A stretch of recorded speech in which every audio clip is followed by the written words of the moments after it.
having identities that are the ones that are least empowered in different spaces. You learn ways that people show up so that you are safer.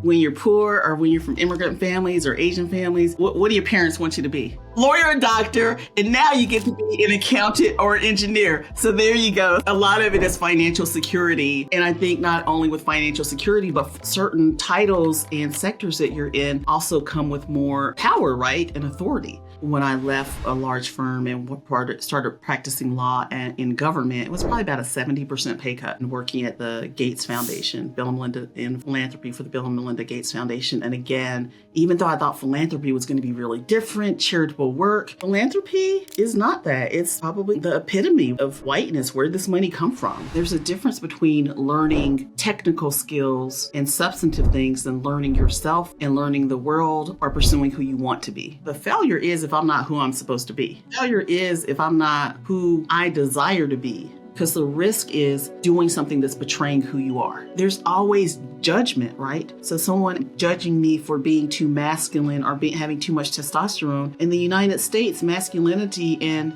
testosterone reflects power, decisiveness, strength. Have you always had a very self-assured mentality around who you are, what you're about, and what you can do?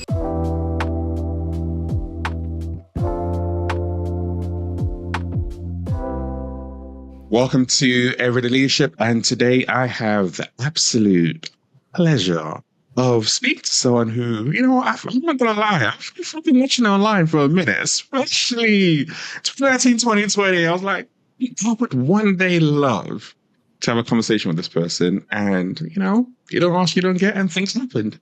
So I have the wonderful pleasure of speaking to Aiko, who is a founder of Rare Coaching and Consultant. And she's someone who is an innovative leader in so many ways. She coaches, leads, and organizations to remove the internal and external barriers to inclusion.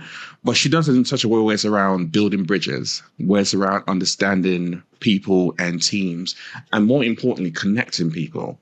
And that's something that I can really resonate with. She's had an illustrious career working in Fortune 100 companies, working as a senior leader in spaces like Microsoft, Brennan Brown Education, and Research Group, Google Design, Habitat for Humanity. And the list goes on. She's an amazing author as well, and contributed to New York's best time-selling book as well. And you know what? There's so much to her, which is why I wanted to talk to her in this conversation. So, Aiko, thank you very much for coming on the podcast today. How are you doing? I am well. Thank you so much for inviting me and having me as a part of this conversation. Every single conversation I have, like I said, is non-scripted, apart from two questions that I ask. And the first one is this.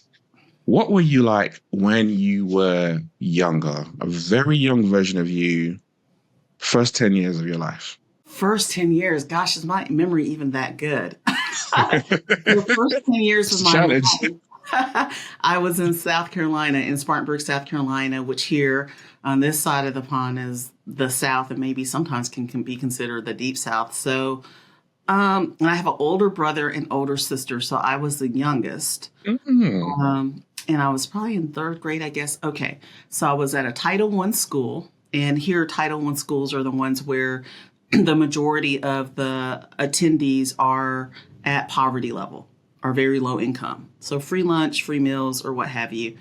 And my grandmother had moved here to help raise us because it was just my mom.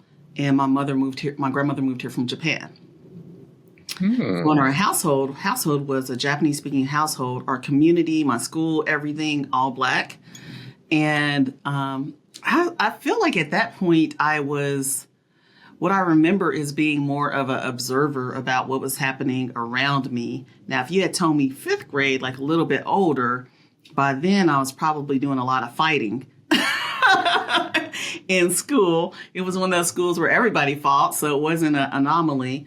But in third grade, I was probably still an observer, noticing things, understanding what it means to be part of a community, and also understanding what it means to be an other in other communities, like understanding what it means to be Black in relationship to whiteness, which is really different. that was what I was probably learning at that time, leaving my community and going once a week to a white school for a gifted program. And, now when I think about it, I guess it was also learning what it meant to be poor. But it probably conflated then with being Black, because the people around me, we were all Black and we were all poor, in a relationship to whiteness, which had a lot of people who had. So haves and have nots. But I think in my mind, I related it at the time to whiteness. So I think that's what I was learning and observing about the world, and in the context of being Black in the United States. How did you balance being Black and being Japanese as well? Because even that in itself is also another cultural element that adds into that mix as well. Yeah, you know what? Obviously, knowing there's a difference, because in my household we're speaking a different language, doing things differently. But in all of the other ways, everything was the same in terms of having a single parent household, not having enough. At the school, we all spoke the same. We pretty much looked the same. And the community treated us the same, whether it be our in community of Black folks or communities of white people, were treated the same. So there are so many more likes than differences. Mm-hmm. So for me, and maybe it's because I also present clearly as Black, that there just was never a difference for me in that way. So I think, I didn't have the experience of like the confusion that sometimes when you hear people saying, oh, you're biracial, which, whatever. I didn't have that because it was so clear for us. So there really wasn't anything in that way that I felt was so distinguishing. So how did you go from I want to call it the observer, to the fighter 2 years later? Well, you see, that's an interesting story. So my brother and sister both ended up being at different schools later. So that meant I was kind of on my own. And before, probably my brother was taking on a lot of the fighting and all of that. And you get to a point where, you either sink or swim when you're in a rougher side of town. But it was not anything to me that was an anomaly, because this is how our community could be, right? And how kids can be also. And I think that probably I noted more of the difference when we eventually left South Carolina, moved to New York for high school, and we moved to Long Island. And so there was a large, right there. Your expression said it all. So definitely a culture shock. And that's when I think it was more being fully immersed in a place that was so different. The norms were very different. And it required maybe for me to go back into being kind of in an observer role, and maybe in much more with the rough edges that I had later, right? But I never had a question about who am I versus understanding who other people are in these different dynamics and spaces.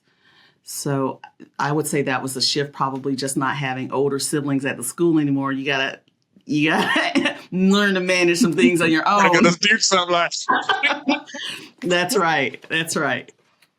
I listen to you start to describe things in the way you just did. Something I'm curious around. If you look back now, would you say that's where some of your curiosity around people came from? The moves that you were making, even navigating Blackness and whiteness at a very young age, moving around to different parts of the US. It sounds like there's very much like you're looking even deeper into people and you're observing behaviors even right from a very young age. Yeah, for some reason, I think that you might be able to relate to the answer I'm going to give to you, is that in a lot of different ways. So one is being in having identities that are the ones that are least empowered in different spaces. You learn ways that people show up so that you are safer. You learn more about what the expectations of you are as well. And as somebody who is a first generation person here, because my mom's English was not that great. My grandmother didn't speak English at all. So coming from an immigrant household too, you also learn how to translate systems. You translate and can interpret what people are saying when they don't say anything. So if you are the one who speaks English and you're going to a store with your grandmother who speaks no English, you're the one who's communicating, right? You're the translator. You're seeing if they're being cheated and getting the amount of money they should be getting back or not. So you read spaces and signals a lot more. When you're going into a space where there is power exercised over people like you, you're definitely way more cautious and you're more aware because it's a coping skill and it's a survival skill. I think, and then just going into all these spaces where the identities that you hold are treated as deficits, then you're always learning how to translate. And if the people you love or care about are also at risk, you definitely learn to translate and understand the spaces you're in, even for their safety as well. So you're right. I was always looking at signs and signals, but I think it's something that's not a foreign concept for anybody in America who's Black, anybody who's poor, anybody who's female, anybody who is first gen in different ways. I think it's a necessary skill. So it's not anything that's unique to me. You wanted to study, I think, law? I did. Was that something that you actually actively wanted to pursue at that point in time, and you think around, I want to become a lawyer? Or was it something that you feed your curiosity about at that point in time?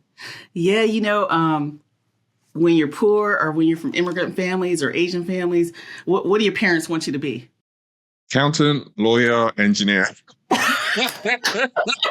Lawyer, doctor, and now you get to be an accountant or an engineer. So there you go. So a lot of it is financial security. And I think not only with financial security, but certain titles and sectors that you're in also come with more power, right, and authority. So that's really where it came from. So the power and authority part is the ability to be able to help people even in your community. And that's why I ended up, because there's no way on God's green earth that I was going to do anything related to math or science and do it well. So doctor, engineering, and accountant were out. And I went towards being an attorney. Yeah, so I ended up going to law school after undergrad. How'd you find it? I loved law school. I liked the challenge of learning. Even today, I love learning new things. I love understanding the world in a lot of different ways. So I loved law school. And I'd taken some time off in between undergrad and law school. So I was glad to go back and be in a learning environment. So what led to you shifting away from going down the complete path of just law and moving into a new environment that you did? So I left the practice of law for a few reasons. When I went into practicing law, I was at a big firm. I was luckily in Atlanta. So Atlanta has a critical mass of Black people in it. But the firm and practicing law at a large firm, there's not a critical mass of us at big global law firms. And a lot of that looks like running really hard, working really hard, and also being expected to use a lot of emotional labor to present in a certain way, whether it's code switching, assimilating, or covering or what have you. That's a different type of emotional labor. And I think that when we're always doing that, we're inherently also recognizing the lack of recognition for our own value. Whether we're, hopefully many of us do that, we're being very intentional about why, but I do know, and I'm sure you know many people who are often code switching or assimilating, and they're doing it in a way that's not intentional, and it becomes a part of their identity, and they can really forget who they are. And I didn't want that. When I left a large firm and started practicing law in government, it was probably about a 70% pay cut. But at that point, I didn't have kids or anything, and it was a great opportunity for me to take that type of risk. It's a lot, though. It is, but it was just me, right? And I think for many of us, when you aren't looking for materialistic excess and other things, taking a chance like that isn't as big a deal for us because it's not scary to not have in certain ways. And if you've relied on yourself to a point anyway, you can always make money, right? Mm-hmm. So, and if you're not trying to be, name brand and a lot of excess, you're going to be fine. And leaving that, then I ended up going to Seattle and working at the Gates Foundation, Bill and Melinda, in philanthropy for the Bill and Melinda Gates Foundation. And again, even though I thought philanthropy was going to be really different, charitable work, philanthropy is not that. It's probably the epitome, right, of whiteness. Where did this money come from? And how is it being used? Who gets to decide how it's being used? and used upon who? I'm not going to say for who, I'm going to say upon who. And who gets to make the decision of how money is being used in different communities, often not the people in the community. So I saw really a different lens and perspective about it. And so it was not any more freeing than I thought it would be to move to change sectors. And eventually that's when I ended up working for myself too.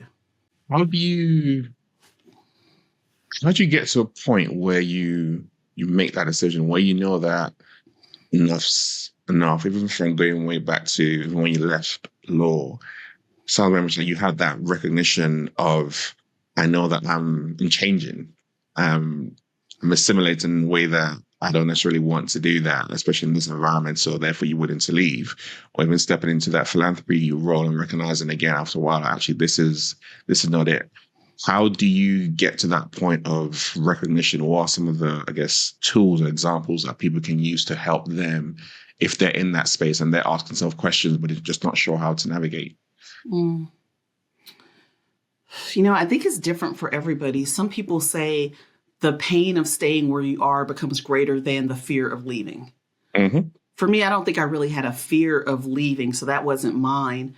It was the idea of what more do I have to learn in this space? And there's a difference between learning technical skills and substantive things than learning yourself and learning the world or pursuing who you want to be. And there's a point where I think many of us move from, I always say, moving from their agenda to the outside world's agenda to your own agenda.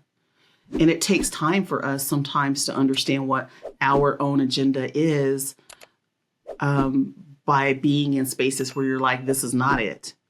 Sometimes we can be very idealistic and think that, hey, this is who I want to be. And that can still be it, but we didn't factor in what the cost would be. So every time I left somewhere that was supposed to be a great job, that, as you and I know, we should be grateful to be in those positions, the cost was, a parent who sacrificed a lot for me. And for me to leave and no longer have a title of whatever attorney or working at these places, to some point that impacted her, right? And what she thinks about the choices she made and even her concern for me. How well we do financially if we're first gen can impact other members of our family too. So it wasn't ever a decision of just this individualistic idea of, I don't like it and this isn't me and I'm going to leave. For me, a lot of what I do and the impacts, they impact other people, whether that's right or wrong. And I wouldn't ignore that and say, this is just my life and I get to do what I'm doing. That's not how I was raised and it doesn't align with my values. So whatever I needed to go do, I took in consideration how it impacts other people. And at that point, to the alignment of who I am and recognizing, you know what?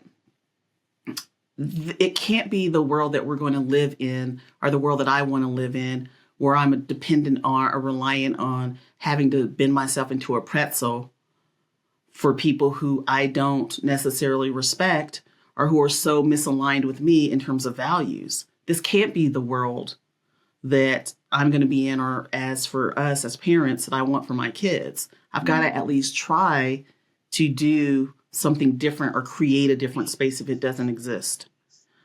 And that's where the risk comes in about, can I create this space? But gosh, guess what? It may already exist and I could have a community out there, but I just don't know where they are. And we've always been creators and innovators. And even when I was at the Gates Foundation, I stood up the first employee resource group because I said, there has to be a lot of Black people who are like-minded. There has to be a lot of Asian people who are also going through very similar things. So I appreciate being able to make community because it serves a purpose. I was like, if there's not one out there and I can't find it, I can build it.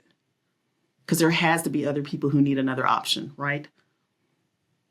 And if not, it's going to be our kids who deserve a different option, right? And it's something that drives you forward, either it's internally or, in a sense, externally, utilizing family, friends, or whatever. That greater purpose than yourself can be that thing that pulling you to do something different or step out of your comfort zone to do something different as well. Sounds like. Absolutely.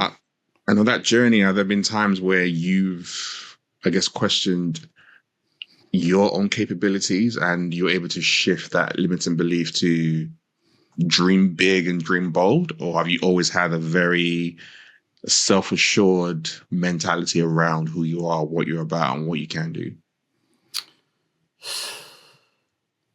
So it's great that we started this conversation the way we did, because I think when there's a difference, somebody I'm really dear friends with and always said I was such a fighter all the time. And I said, you know what? I said when something, a barrier, in this point, we're also talking about physical fighting, but I was like, whenever there's a barrier and there's a fight, I don't really care usually if I lose, because it's usually about something more than a fight. It's usually a principle. It's usually something that has taken me to that point. And so I don't really care if I lose per se, but one thing I can't do is just stand there or just lose in a different way. And he was telling me, he said, well, that's the definition of a fighter. When you don't care if you're going to lose and you're going to fight anyway, that's the definition. Because I'm not a boxer, right? And so I think the idea of failure I don't frame it the same way. The failure is, people love to say the adage of if you don't try. No, the failure is if I'm not who I'm supposed to be. Mm-hmm. The failure is if I'm not who I desire to be. The failure is if I'm not creating a container or space for the people who I love or care about. That's the failure, right? So the other part about being assured, the assurance is, are you going to be who you're supposed to be? Yeah. Are you going to be who you want to be? And are you going to be with and for the people who you love and you value? And so with that, whether you are capable of doing A, B, or C doesn't matter as much. It's more about, are you always aspiring to be that person who values and loves, and the way they live and what they do reflects that they value and love their community, their being who they want to be and aspire to be, right? So there's not a self-assurance of I'm going to get this right or I'm going to do it, because I've never thought, oh, I've got it in the bag, I'm going to get that whatever contract. I've just always thought, well, this is the path to staying or getting closer to serving who I want to serve in the capacity of being who I want to be.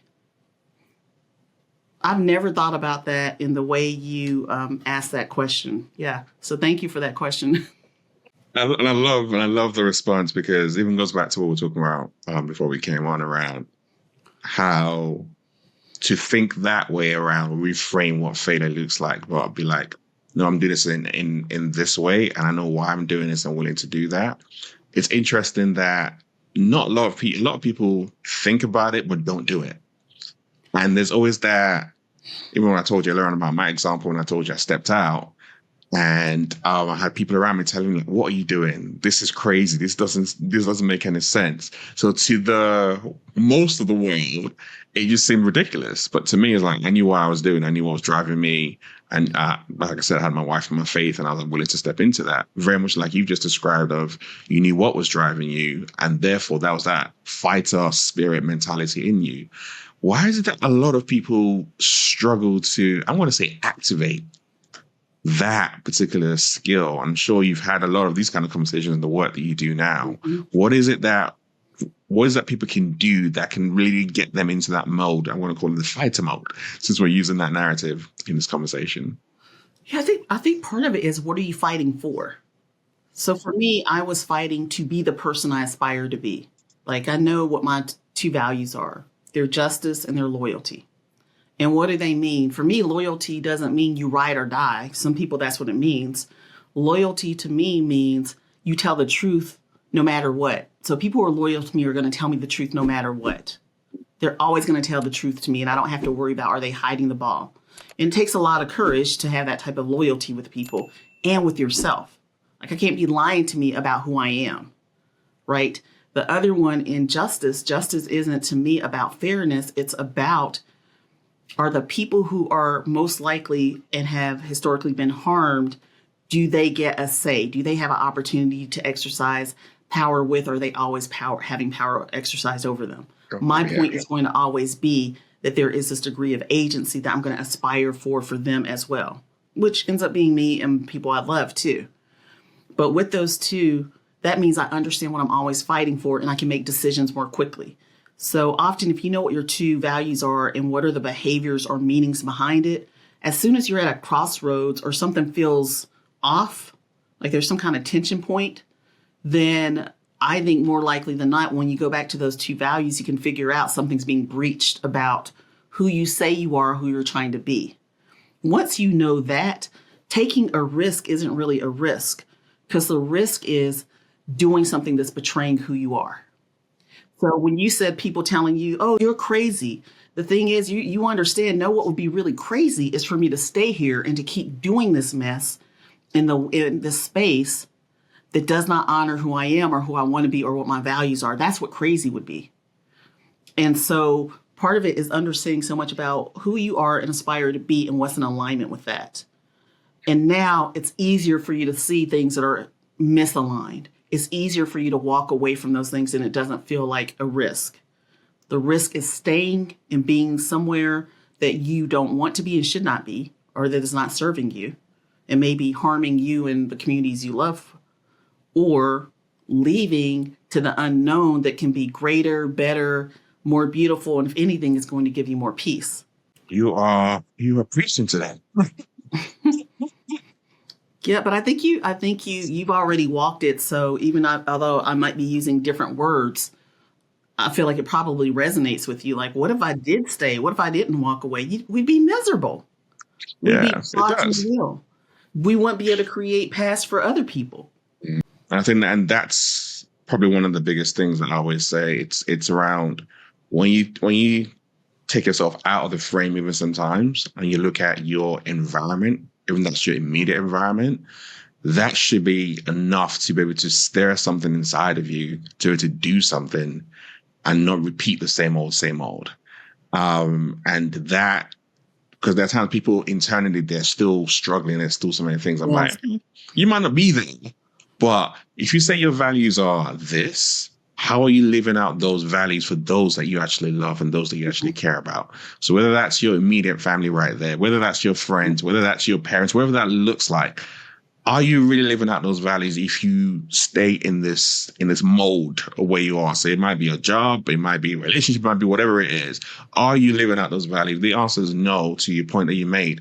Then you're not living. You're just existing. And that's not life. That's not what you want to do. That's not why you're here.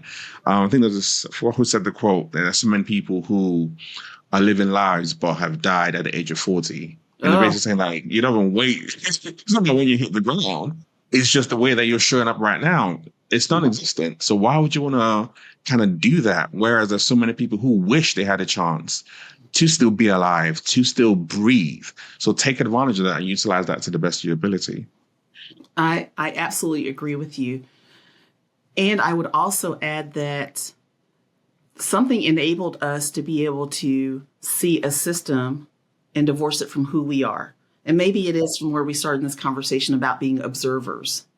Because if you don't have space to be an observer, you can be so mired in everything that it's more difficult for you to extract who you are from a system. And when I think about people we work with, we coach, who don't necessarily activate, as you said earlier, or take action, oftentimes they have not had an opportunity to say, actually, this isn't what I want. This is what my community of origin said I should do.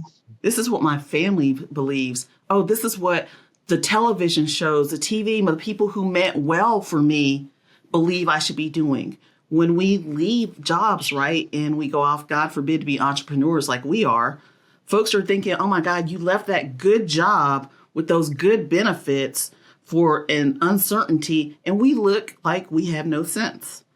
But we are willing to walk away being able to say that's their dream and their values, and we're going to do something different. And we know that the people who love us most can often present the biggest barrier to us doing something different that can be good for us and even good for them. And that is a different type of difficulty and challenge too, to look at people you love and to be able to be the, odd person out.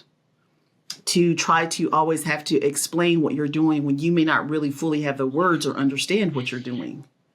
To maybe be called, ungrateful, to be called crazy, to be called stupid, lazy, all of these things.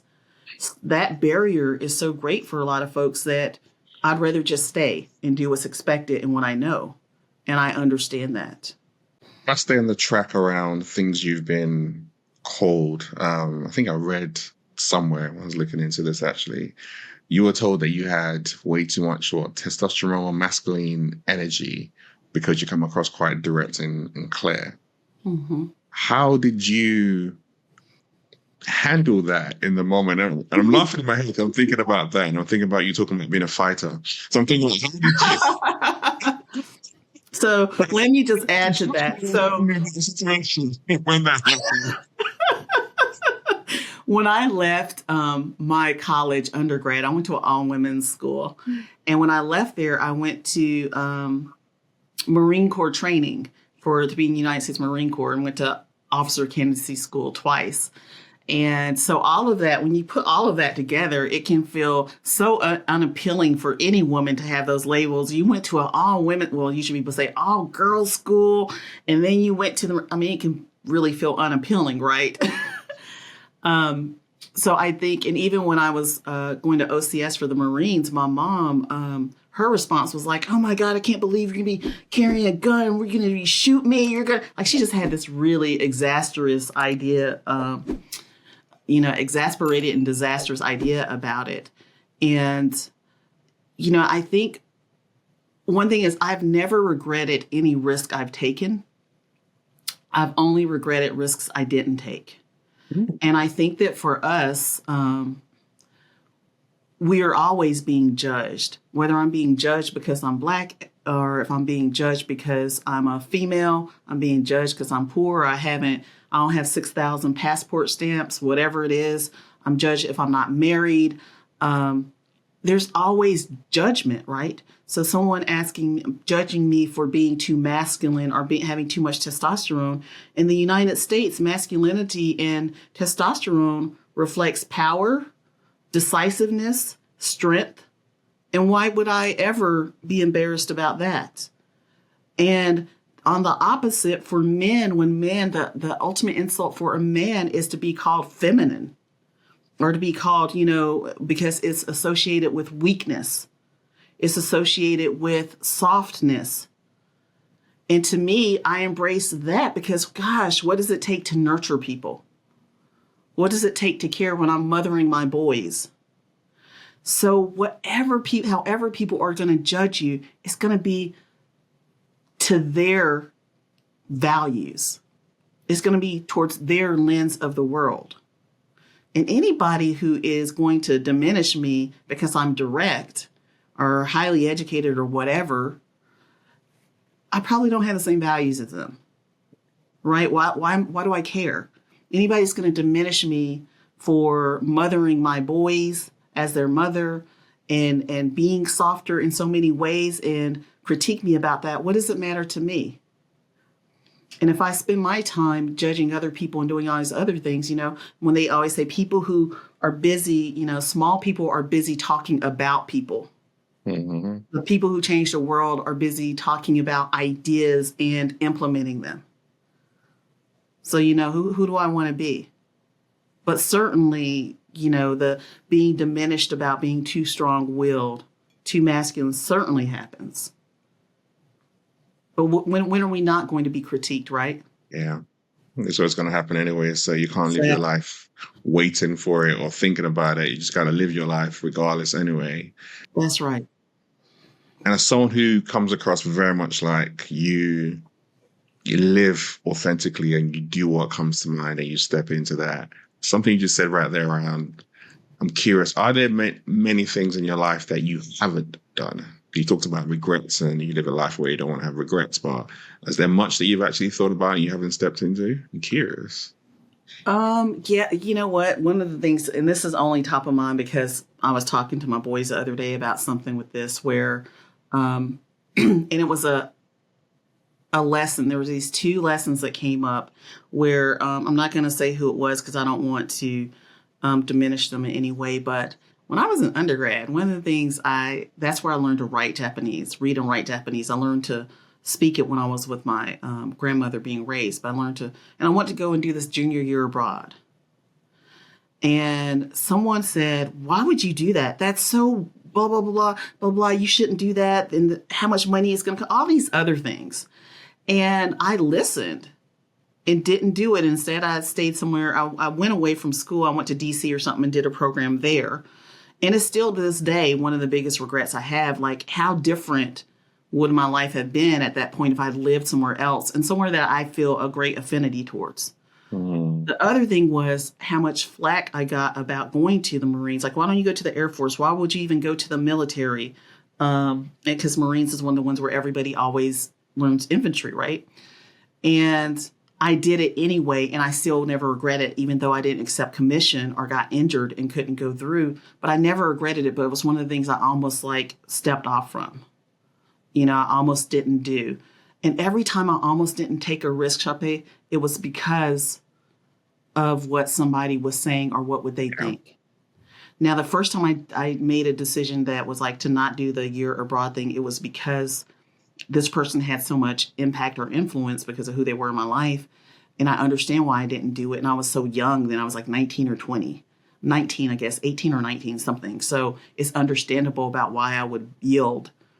And since that day, I have not, because I couldn't even blame them. The only person I could blame was me for not making the decision. I had to remember, like, we're accountable, right? I can't blame anybody but me when I make certain decisions.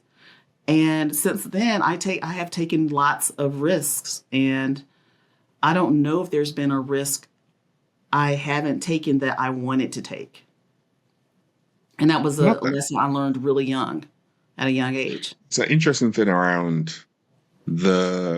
I always say that there's a power. You talk about the circle of 5 friends and 5 people that you have around you that influence you, all that.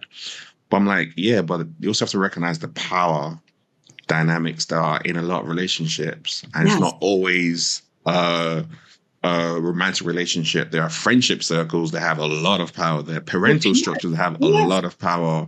And people will play small and stay small based on the fears of those people that they have around them. And it happens so much. So to hear you actually say that, but then to hear you also talk about the growth around, hey, you're 19, 20, you didn't do that. But the next time it came around, when it came to enlisting or going through the training, you did it.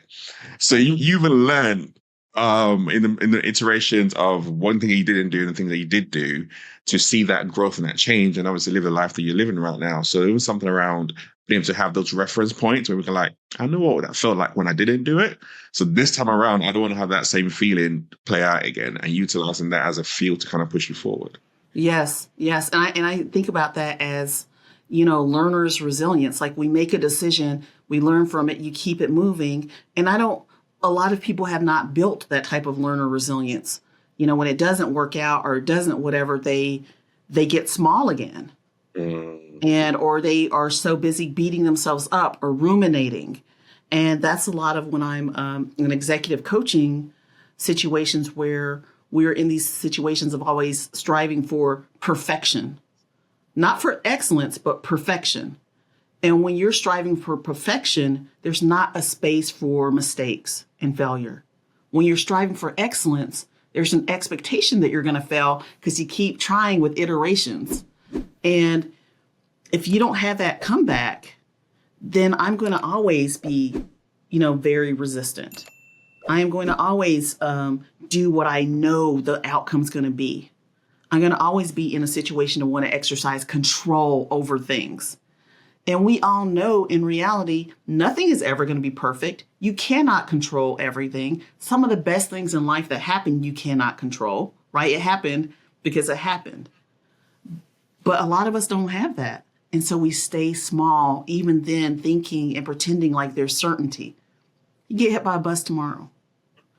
Or pretending there's going to be acceptance. People can change their mind about you tomorrow. And you still want to live life on your terms or been able to create your terms, right?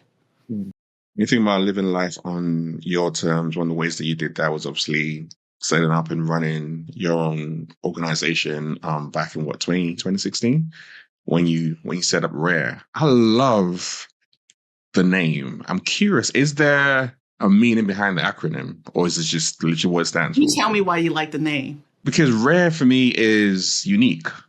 Rare for me is like you're standing out because you recognize the fact that you are different. And therefore, the fact that I'm that rare, you can't get me anywhere else. There's something I bring to the table that no one else has. But you need what I bring to the table to complete that space, to complete that table. So that's why I like for me, rare and uniqueness kind of go hand in hand. That's why I love it. That's right. And there you go. That's the name. That's why. And rare has a very different connotation than unique. It's almost like there's a higher stock value in being rare and honoring that and standing on it and not trying to make other people like you and not trying to be like other people either.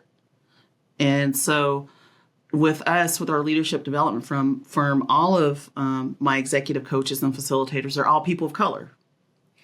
They're all folks who are certified. They're all people who you would want to be in front of your leadership development. They're all people who you would want to actually coach you.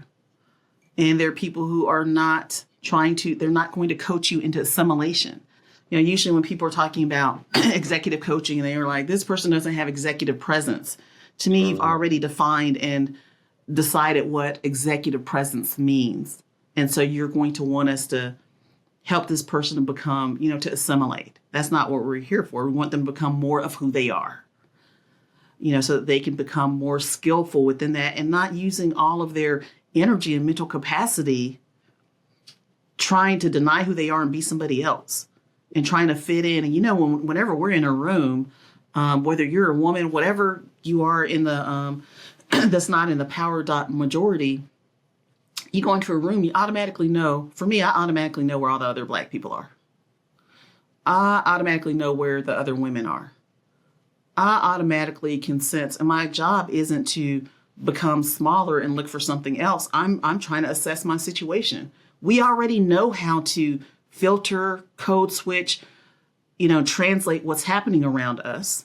But so many of us don't know how to understand our own internal language and who we are. I call it our first voice, because we're inundated from the beginning about valuing everybody else's voices and values so that we can be safe and so that we can play the game or do it how we're supposed to. So a lot of work as adults is helping people to unlearn things so that they can go back and learn their first voice. And that's some hard work. It is. It is. In fact, in my organization, we talk about three things around unlearning, unlocking, unleashing. Oh, and I would say I that love learning comes first because, like you said, you have to unlearn so many behaviors, and then it creates that space to unlock the new things, to then fill that space with a newness, with a new mindset, a new way of working, and then just unleash down to the world. So that consistency of those three things really, really speak to that as well, because yes, it's just how we're primed. It's how we grow up in society, especially in the Western world. And stripping that back is difficult. It's flexible. It's difficult. And when that person is willing to go on that journey as well, it makes it a lot easier to do. But it can be challenging sometimes, which is like, this is why we do the work that we do with people. yes, I love that. Unlearning, unlocking, unleashing. I love that. And it is unlearning behaviors, but the hardest part is unlearning beliefs. Because we don't even realize that we have these irrational beliefs until you have space to, one, get away from the busyness. And how many times do you ask people, how are you? Busy. When you stay busy, you don't have space to actually explore and to counter things and to challenge them in your mind, challenge things that you believe and how you are. The other part is it's not only space and mental capacity, but it's also emotional capacity. Because once I learned and realized, man, that thing that my favorite person in the world who loves me to death taught me to believe is wrong.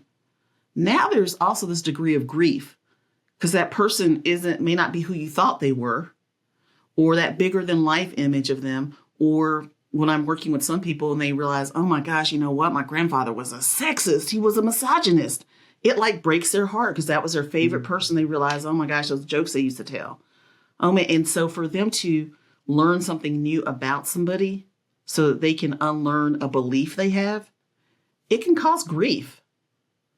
I mean, so it's deeper than just saying, oh, they were wrong. It's like, actually, this person's not the person who I thought they were. Same with like racism. Oh my gosh, those jokes they used to tell at Christmas were, and that can break your heart. A lot of Yeah. people don't have the capacity for that. Yeah. So I'd rather just stay and believe the same things and not explore that and then extract it from me. There's a lot of work in unlearning. Was there, when you went from corporate to creating Rare, was there anything that you had to unlearn? Because that's a whole different world of entrepreneurship as opposed to the corporate game. I think I'm still learning a lot of how deeply indoctrinated certain things are for me. Even in leading folks, teams of all people of color, like trying to unlearn toxic productivity, trying to unlearn perfectionism. Like I'm more aware of them, but I still have behaviors or things that I can fall into. And it's really, it's hard. Everything that I know about security, and I have a lifelong battle with scarcity. And so I am always trying to have appropriate boundaries around work. I am always trying to not be driven to make decisions or do things or say things that are rooted in a fear of scarcity.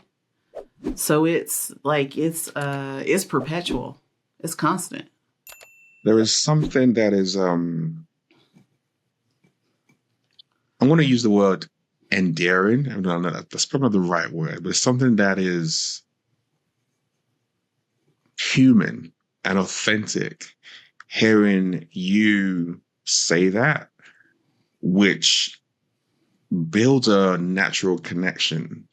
Because I think there are times when, even though you said like one thing is unlearning or unlearn about perfection, but even hearing that, saying that I recognize that I'm not perfect. I'm still going on that journey, even though I am running a company with other people that work for me. I'm stepping into the space and places with these companies and these leaders. But the recognition of I have not arrived yet. I've not necessarily figured it all out, but I recognize certain things and I'm doing the work on myself. I think it's, for better word, it's also rare. What you say is what? It's rare. It's rare to hear people Oh, actually own that and admit that about themselves. But I also think that's why I said it's endearing, because it's probably one of the realest and human things that you can hear, because you don't ever want to see someone who fits a mold of perfection, because it seems so unattainable. But you can relate to people who are willing to show their scars and talk about the realities that they're navigating, because that's the human side of things. yeah, and we for some reason we don't we work to not show that part or to share it. And gosh, if we did, how much easier would it make for other people? And just like the little things like being able to say, I made a mistake, I got it wrong, or I'm Mm, sorry, or I missed that. To me, it helps me to be able to actually be able to breathe, because now I'm not going to be put in a place where I have to cover or I have to double down and pretend that I really got it right when I didn't, or refuse to say I'm sorry when I know I was wrong. Um, it's a lot of wasted energy to do that. And it also creates barriers between you and other people. And it freaking unnecessarily makes life hard for other people if they feel like they can't say they made a mistake or I need help or I'm sorry. And I don't want to do that to other people. Because I know how it felt being in corporate America, where people didn't want to raise their hand to want to have ask for help or to yeah. say that wasn't clear, I didn't understand it. They don't want to look like they're stupid, or really when it comes down to it, it's people trying to act like they're not human. And I don't ever want to do that to other people. It feels like crap to be the person doing that to other people. And then for other people, you're making them be small, or you're Yeah. making them be jerks, or you're making, in our case, people die before they need to die, adding unnecessary stress. With the work that you're doing and you have been doing and you're currently doing, are there things that you are identifying, even aligned to this conversation, that you think if leaders could get this and show up in this particular way, it will make such a massive difference to their people? Yes. And this goes to the book that'll come out in the spring. Oh, I Um, didn't know you write a book. it'll come out next spring with Penguin Random House. But the thing that I am so immersed in and I believe in so much is accountability, holding ourselves accountable and holding other people accountable. And I'm just going to ask you this: when you hear accountability, you're going to be held accountable. What comes up for you when you hear that word? I ask myself, who's holding me accountable for what? And have I held myself accountable once I know what the thing is? Mm-hmm. Mm-hmm. And what do you think about accountability overall? Like, you're going to be held accountable for this. What comes up? First that probably comes up is fair. Fair? Yeah, there's something around like hearing those words, like you're gonna be held accountable for this. First thing comes up and it's like, oh, that sounds serious. The second thing around then comes up is that actually okay, in that case, I need to double down to make sure that this is great. This is the best it can be. There are no issues with it. And then I guess the third thing would be, depending on what it is, there are times when I like being held accountable for stuff because it keeps me focused. And there are other times when it just feels like micromanaging. So I guess it all depend on what it is, but there are good sides of accountability that I like, and there are bad sides of Yes. accountability that I like. Yes. So I love just everything you said about what comes up for you, like this idea of, oh, that's serious. Yes. And people can kind of get a little bit of the straight back, right? That's Mm, serious. And then you said, oh, basically, I'm going to do the best that I can. So now your intentionality increases too. Then it mhm. was this other part about, even with fairness and like, okay, and you said, I'm going to, this idea, I'm going to do the best I can, which to me also means I'm going to be understanding like what are the standards, what are the expectations. I'm going Yeah. to be more on it and ask questions. So, and I believe accountability, that part about holding ourselves accountable and others in society, accountability is seen as something that's scary and also something that's punitive.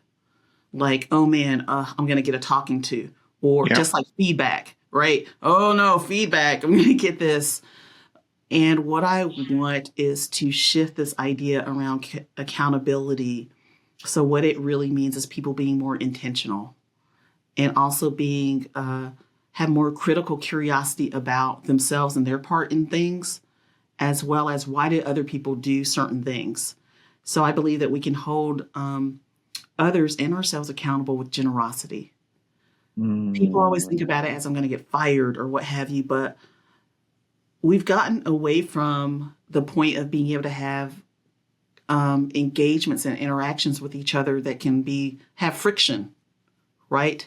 Because we go along to get along. All the things we talked about before, not wanting to disappoint people, wanting to be liked, wanting to maybe not having capacity of the inertia or the friction.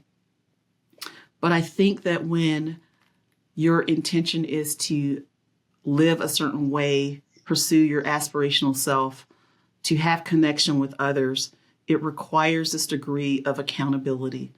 So, me asking always, what's my part in this? Me looking at what's the impact I'm having versus how we like to say this was my intention, but what's the impact? Did that actually land the way I wanted it to? Questions that I need to know, or what did I need to be curious about in order to get the impact that I wanted to? And then what ownership do I need to take to make sure it right. landed that way or when it did not land that way? And what do I ask of other people to help me with that? So, because I'm never going to really know unless I ask you and you tell me, well, this was the impact it had. And then I'm like, that is not at all what I intended. What were the actions I took that did that? Okay, so now I'm co-creating to think about how do I get that impact? Or you're teaching me something different. But accountability is something that is so far and, a dearth of. We don't get a lot of. We don't get people voluntarily holding themselves accountable. We don't get, it's very rare in workplaces where people are holding each other accountable in a way of generosity versus gotcha. Oh, you're going to be fired. Oh, performance improvement. You never hear about people, what it takes to repair relationships in the workplace. We never talk about repair. I think part of the reason we don't talk about repair in the workplace is that there's a lack of accountability. So I'll be more likely to tell you, oh my gosh, you know what? That project didn't do what it was supposed to do. Now, some people wouldn't even do that. But it's easier for me to be able to say the project didn't do what it was supposed to do and not hold myself accountable for our relationship and our interaction. So I can just say it in a transactional way. You need to go back and do that over. This is what didn't happen, blah, blah, blah, blah, blah, blah, right? It makes it really easy to be punitive, but I'm holding you accountable. But I'm not holding myself accountable about how I did it. What was the impact I wanted it to have? Was there a different way to be able to do it? Because it takes a lot of emotional maturity and capacity for me to hold you accountable and to do it in a way where I'm still being generous to you as a person. I'm still holding myself accountable, not for just the impact and outcome of the project, but also for you as a person. We're in a space where it's either or. You just need to go in there and rip the Band-Aid off. Versus also holding myself accountable for who do I want to be. I'm going to talk to you really differently when I am actually not just listening for hearing, not even listening for, like people like to say, listening for understanding. But if I'm listening for connection, I'm going to handle and frame that conversation so differently. And I'm going to see you versus this, whatever the accountability issue is. And we don't do that. Right? When people are going to a hard conversation about accountability, first thing they do is shut down their emotions and their feelings and armor up so I can go in and rip the Band-Aid off. We don't make ourselves more raw so that we can be closer to having the impact we want in this person and be who we are. We don't do that. So my big thing is our focus, or what I think will be different for leaders and workplaces, is this idea of embracing accountability and holding people accountable with generosity and constantly being critically curious and running self-interrogation on ourselves to understand our own intentions, to understand, who do I want to be in this moment, to understand the impact I've had on people or others. And we don't do that. That was a lot more than you probably thought you were asking me the question. In my head, I'm thinking, one, I can't wait to read the book. I really agree with you around actually what would accountability in the workplace look like? Because there's a talk I give, and there's a line on there when I talked about one of the readers. I remember back in the day, my wife used to text me like, "We need to talk," and in my head is, "Oh, what have I done?" Office, what? Yes. No, obviously I wasn't even bad, but it was just like, oh my gosh, what have I done? But that's literally what it is, and I'm curious with obviously might be already being a book with that when it is someone else holding you accountable, where does positive intent come into it? Because if it's someone that I know I trust or like, if it was a leader I know I like and I trust, for example, I know they always have my best interest at heart. If they say to me like, right, I'm holding you accountable for that, I know that, okay, it's because they're doing it because they trust me and they're doing it for a good reason. I might say to a mentee of mine. Whereas if it's someone that you don't like, then straight away you see it as a negative. So is there something around even the person doing it and positive intent, or that assumption around positive intent that's part of that accountability as well? Yeah, I mean, there's always a relational aspect. So whenever you're talking to folks and they say, oh man, it's so much easier for me to have a hard conversation with somebody who, I like, or who I'm in relationship with, like your friend, right? Versus somebody else, because you don't know what's going to happen or what's going to come out of it. So there is always this relational aspect of it. But my willingness to hear somebody in terms of them holding me accountable or giving me feedback, it's all data, right? It's data. And I want to understand that the accountability is in two parts there. So if I didn't know you from Adam's house cat, or I just didn't like you because you're the person who always is, leaving the mess in the break room. And then I realized, oh my gosh, I'm on a project with him and he's going to be the one judging whether or not it went well. Oh my gosh. So I have, decisions to make around that. But one, if I'm holding myself accountable, there's one thing there. There's another thing about me being very curious about you and holding myself accountable around what are the thoughts that I have about you and why, and are they even fair? And so I'm always asking myself about what are my stealth intentions? So I could have some intentions and beliefs and et cetera that I haven't even surfaced because Yeah. it's a shortcut. And then I realize, how are you mad about this guy about leaving a mess in the break room and that you're judging him on that versus his ability to hold you accountable or what's happening? But even when you're giving me feedback or you're telling me, I'm going to be curious and tell me why it landed that way. Okay, what was the impact? What would you have wanted me to do differently? That's me being very curious, but the more curious I am, I'm also holding you accountable for what you're telling me, right? I'm not just whatever you are serving doesn't mean I just got to eat it. And for me to really understand it better, I've got to be curious about it versus just saying, nah, that's not blah, blah, blah, blah, or just nodding my head and caving. So this accountability it is a way of, one, being very curious and having a humble learner's mindset, and also ownership on both sides to understand what was the standard. Was it a fair standard? Does it make sense? Were there other possibilities in other ways? Usually that's not the case. Yeah. Usually if somebody's talking about feedback looks like, Sope, that was wrong and you should have done it this way, 1, 2, 3. If I even tell you it should have been done this way, I could just say that was wrong, you did it poorly. That could be feedback. But feedback with accountability means that you're telling me what the impact is, you're coming with specific examples, and I can ask questions and say, oh man, so should it have been done like this? Or what would you, blah, blah, blah. There's accountability on the person giving the feedback as well. You can't just throw something on somebody's porch and walk away. Oh, it wasn't done well. Tell me how you would have wanted it. What part didn't work? So that's the engagement of the critical curiosity with each other. And that's when we really learn that there's like not just one side, 2 sides, 3 sides, there's multiple sides to an issue and possibilities. And when you do feedback the way we do it now, what is it? It's a great homogenizer. That means that when I give you feedback, there was only one way to do it. That's it. And you should have done it that way. And that's it. And now you've got to assimilate and just get on board with it. And now there's no innovation. There's no other perspectives. There's no betterment. And guess what the cost is for me? I'm giving you that feedback and saying you should have done it this way. Now I've got to always be the knower.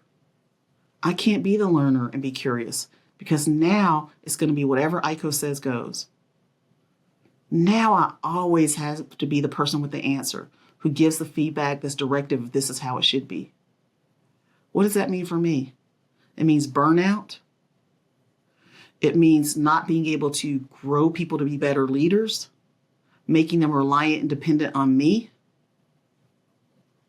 My ego always having to protect itself because what happens that day I don't have the answer? I got to pretend like I do, or I got to shut people down. So folks don't really understand the harm on all aspects of it. People think it's so great to be the knower with the answers. It's not. It's not fun. It's draining as well. But that's what people aspire for. And man, if I don't tell people, if I tell people I don't know, what happens? Now my value goes down.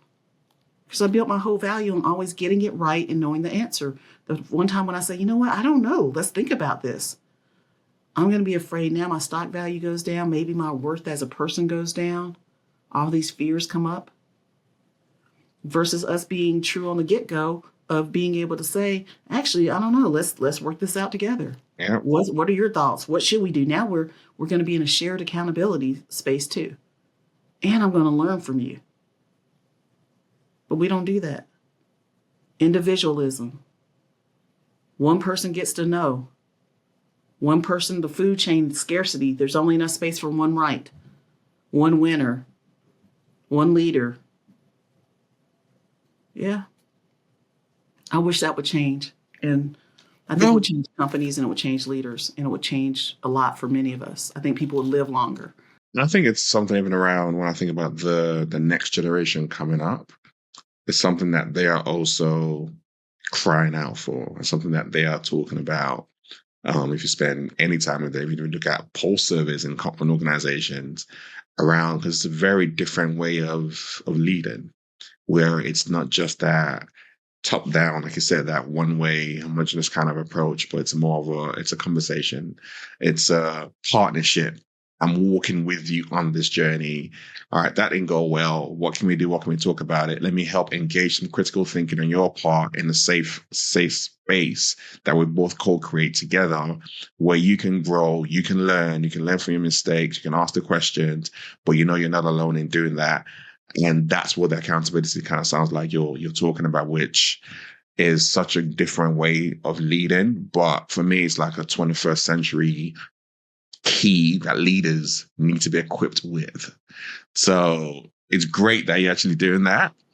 And for you and I, we do it we're challenged to parent differently, right? So same thing. The only thing I don't know, maybe you can help me with this, is that even though we're being challenged by this newer generation about how we lead and not, the command and control doesn't work anymore, I don't know. And there's more about wanting to hold leaders accountable. I don't know if that generation has embraced holding themselves accountable. They haven't. So that's you said I'll answer for you. They haven't. So they're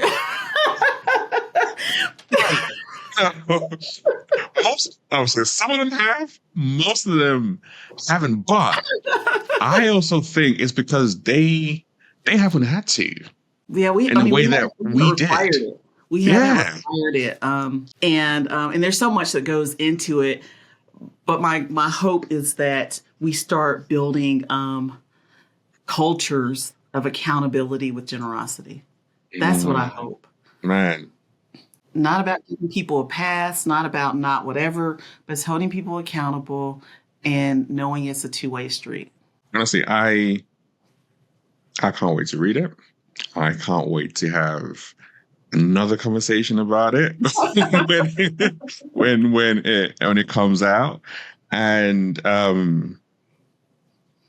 there's so many things and thoughts that are ruminating in my mind as we're having this conversation around accountability and what that looks like, which are actually quite helpful. And I think there's a language and framing that you have that you're approaching this with, which is very different, but different in a good way, different in that is what is needed, not just for now, but also for the future.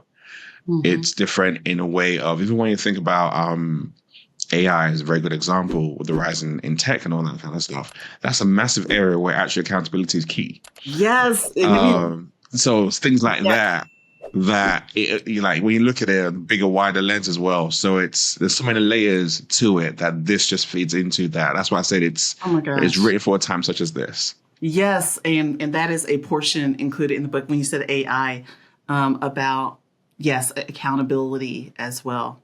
Yes, we can't even do it in this way, one-to-one. And now we have complex systems that now I can't hold X accountable because it's in the algo. Who built the algo? Who did this? And now we're further away from, truth, I think, in a lot of ways. And the component of interrogating things, because now it's in the algo. It wasn't me who did it, right? So I am right there with you. And the last question I'm going to use to wrap up this interview, which I don't want to end, is how do you define leadership? I don't know if I've really ever defined it. It's almost like, in Supreme Court when they said, how do you know obscenity? I know it when I see it, that something's obscene or pornography or what have you. I know it when I see it. I think many of us intuitively know leadership when we see it, and it looks like so many things. But I do think one of the core traits and components and aspects of leadership is accountability. The willingness to hold yourself and others accountable with generosity. I think that is a core aspect of and component of leadership. And to do that, it takes courage. It takes knowing yourself. It takes being able to say, I'm wrong.